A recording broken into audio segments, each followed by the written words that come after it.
ஓம் ஸ்ரீ குருபியோ நமக.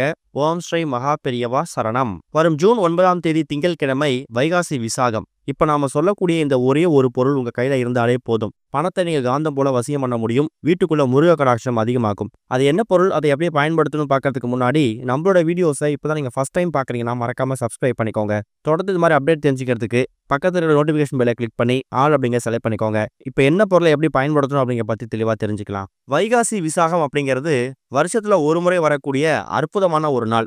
ஒரு வருடமும் வைகாசி மாசத்துல வரக்கூடிய விசாக நட்சத்திர தினம்தான் வைகாசி விசாகம். சரி, இந்த நாளுக்கு அப்படி என்ன விசேஷம்னு கேட்டீங்கன்னா, ஆறுமுகனாக போற்றப்படக்கூடிய முருகப்பெருமான் இருக்காருல்ல, அவர் அவதரிச்ச தினம், அவர் பிறந்த தினத்தை தான் வைகாசி விசாகமா கொண்டாடப்படுறதா கந்த புராணத்தை சொல்லப்பட்டிருக்குது.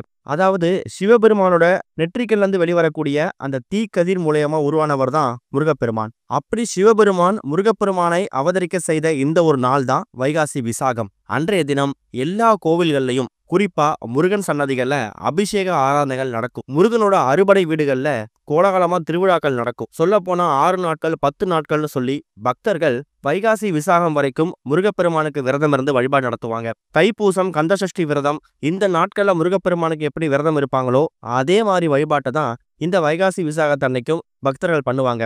பால் குடம் எடுக்கிறது, காவடி எடுக்கிறதுன்னு சொல்லி எக்கச்சக்கமான நேர்த்தி கடனையும் பக்தர்கள் செலுத்துவாங்க. குழந்தை பாக்கியம் இல்லாத தம்பதிகள், திருமணமாகாம காத்துக்கிட்டு இருக்கக்கூடியவங்க, சரியான வேலை அமையாதவங்க, இவங்க எல்லாரும் முருகப்பெருமான் அவதரிச்ச வைகாசி விசாகத்தன்னைக்கு முருகப்பெருமானுக்கு விரதம் வந்து வழிபாடு நடத்துறதால நீங்க கேட்கக்கூடிய வரனை முருகப்பெருமான் வாரி வழங்கிடுவார். வருஷம் வரக்கூடிய வைகாசி மாசத்துல வரக்கூடிய இந்த விசாக நட்சத்திரம் இருக்குல்ல, அதுதான் வைகாசி விசாகம். அந்த வகையில ஜூன் 9ஆம் தேதி இந்த விசாகம் நட்சத்திரம் எத்தனை மணிக்கு ஆரம்பிக்குது, எத்தனை மணிக்கு முடியுது, முருகப்பெருமானை வழிபாடு செய்யறதுக்கான சரியான நேரம் இது அப்படிங்கறத நீங்க ஃபர்ஸ்ட் தெரிஞ்சுக்கணும். என்னதான் ஜூன் 9ஆம் தேதி திங்கட்கிழமை வைகாசி விசாகமா இருந்தாலும் ஜூன் 8ஆம் தேதி மதியம் 2 மணி 10 நிமிஷத்துக்குலாமே விசாக நட்சத்திரம் பிறந்துரும். அது மறுநாள் ஜூன் 9ஆம் தேதி மாலை 4 மணி 40 நிமிஷம் வரைக்கும் இருக்கு. சூரிய உதயத்தை கணக்கு பண்ணி ஜூன் 9ஆம் தேதி திங்கட்கிழமை தான் நம்ம வைகாசி விசாகத்துக்கான எல்லா வழிபாட்டையும் மேற்கொள்ளணும். திங்கட்கிழமை காலையில 7:30-9 ராகு காலம், 10:12 யமகண்டம். இந்த 2 நேரத்தை மட்டும் மனசுல வச்சுக்கிட்டு மற்ற நேரங்கள்ல தாராளமா முருகப்பெருமானுக்கு வழிபாடு நடத்துறது, படையல் போடுறது, இந்த மாதிரி விஷயங்கள் நீங்க செய்யலாம். மாலை 4 மணி 40 நிமிஷத்துக்குள்ள கூடுமான அளவுக்கு வீட்டுல முருகப்பெருமான் வழிபாட்டை முடிச்சிடுங்க. ஏன்னா 4 மணி 40 நிமிஷத்தோட இந்த விசாக நட்சத்திரம் முடிஞ்சிடும். கோவிலுக்கு போய் வழிபாடு செய்யறது, முருகப்பெருமானுக்கு தீபம் போடுறது, இது எல்லாத்தையும் நீங்க மாலை ஒரு 6-7 மணிக்கு மேல கூட செய்யலாம். குழந்தை பாக்கியம் இல்லாத தம்பதிகள் முருகப்பெருமான மனமுருகி பிரார்த்தனை பண்ணி கோவிலுக்கு போயிட்டு விரதம் வந்து வழிபாடு செஞ்சீங்கன்னா, முருகப்பெருமான் அவதரிச்ச இந்த ஒரு வைகாசி விசாகத்தன்னைக்கு முருகப்பெருமான் அவராவே வந்து உங்க வயிற்றுல பிறக்கிறதுக்கான வழிவகை ஏற்படுத்துவார் அப்படிங்கிறது காலமாக இருக்கக்கூடிய ஒரு பெரிய நம்பிக்கை. நம்மளோட தனித்தனி கஷ்டங்கள் வந்து தீர்வதற்காக தனித்தனி தெய்வங்களை வணங்குறதுக்கு பதிலா ஒட்டுமொத்த கஷ்டங்களும் தீர்வதற்காக நம்ம முருகப்பெருமானை வணங்கலாமா. அந்த அளவுக்கு கடவுள்களையே விநாயகருக்கு அடுத்து ரொம்ப எளிமையான கடவுள் முருகப்பெருமான் தான். நின்ன இடத்துல இருந்தே முருகானும் முழு பக்தியோட கூப்பிட்டீங்கன்னா ஓடி வந்து உதவக்கூடியவர். உங்க வீடு பக்கத்துல அறுபடை வீடுகள்ல ஏதாவது ஒரு கோவில் இருக்கு அப்படின்னா கொஞ்சம் கூட யோசிக்காம வைகாசி விசாகத்தன்னைக்கு முருகன் வழிபாட குடும்பத்தோட பண்றதுக்கு முயற்சி பண்ணுங்க. குடும்பத்தோட போயிட்டு ஒரே ஒரு நெய் தீபம் ஏத்திட்டு வாங்க.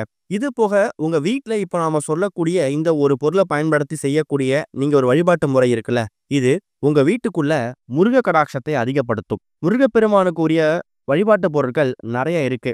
அதுல 2 முக்கியமான பொருள் என்ன அப்படின்னு கேட்டீங்கன்னா, ஒன்று சுக்கு, இன்னொன்னு திப்பிலி. சுக்குக்கு மிஞ்சின மருந்தும் இல்லை, சுப்பிரமணியனுக்கு மிஞ்சின தெய்வமும் இல்லைன்னு ஒரு வாக்கு இருக்கு. அந்த அளவுக்கு மருத்துவ குணம் இருந்தது இந்த சுக்கு.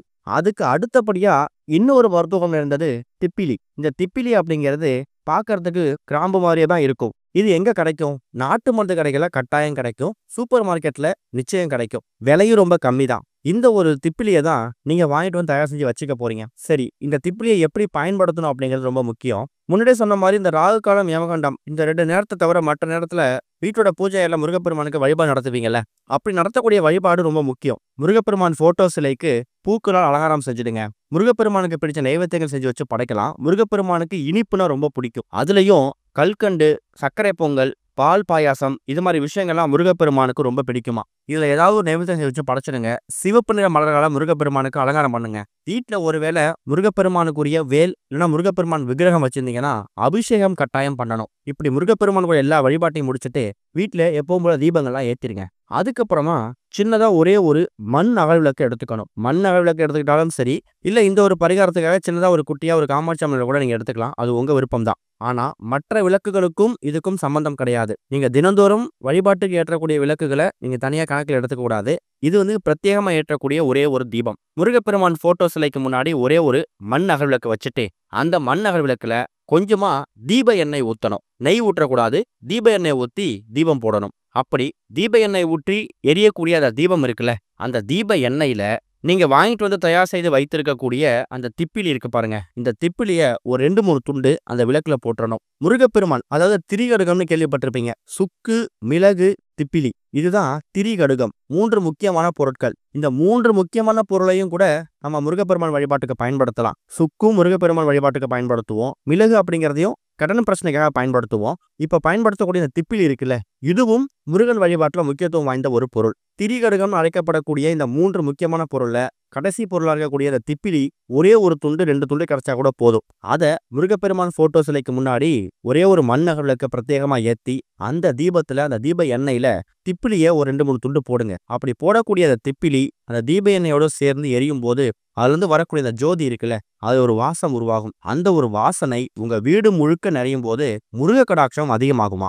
சுக்கு வாசனை, திப்பிலி வாசனைலாம் எங்க அதிகமா இருக்கோ அங்கதான் முருக கடாட்சம் அதிகமா இருக்கும் அப்படிங்கிறது ஒரு பெரிய நம்பிக்கை. இந்த ஒரு திப்பிலிக்கு நீங்க அதிகமா செலவு பண்ண போறது கிடையாது. மிஞ்சி மிஞ்சி போனா ஒரு ரூ. 20 ரூ. 30 செலவு பண்ணாலே இந்த திப்பிலியை நீங்க வாங்கிட்டு வந்துடலாம். அப்படி வாங்கிட்டு வரக்கூடிய அந்த திப்பிலிய முருகப்பெருமானுக்காக ஏற்றக்கூடிய தீபத்துல ஒரே ஒரு திப்பிலிய போட்டு அந்த தீபம் எரியும் போது அந்த திப்பிலி வாசம் அந்த தீபத்தோட ஜோதியோட சேர்ந்து வீடு முழுக்க பரவும். அப்படி பரவும் போது முருகப்பெருமானுக்கு உகந்த முருகப்பெருமான் அவதரிச்ச வைகாசி விசாகத்தன்னைக்கு அதே முருகப்பெருமான் உங்க வீட்டுக்குள்ள காலடி எடுத்து வைப்பாரு. முருகப்பெருமான் உங்க வீட்டுக்குள்ள வந்துட்டாலே சகலவிதமான பிரச்சனைகளும் முடிவுக்கு வரும். கடன் பிரச்சனையா இருக்கட்டும், பொருளாதார பிரச்சனையா இருக்கட்டும், குழந்தை பாக்கியம் இல்ல, சரியான வேலை அமையல, திருமண வரன் கைகூடி அமையல, எந்த பிரச்சனையா வேணாலும் நீங்க வச்சுக்கோங்க. எந்த பிரச்சனையா இருந்தாலும் அது எல்லாத்துக்கும் முருகப்பெருமான் ஒரு முடிவு கட்டுவார். ஆறுமுகம் பார்த்திட ஏறுமுகம் தான் அப்படின்னு நீங்க கேள்விப்பட்டிருப்பீங்க. அப்பேற்பட்ட ஆறுமுகம் அந்த முருகப்பெருமானே உங்க வீட்டுக்குள்ள நடமாட ஆரம்பிச்சுட்டாருன்னா எதுக்குமே பஞ்சம் இருக்காது.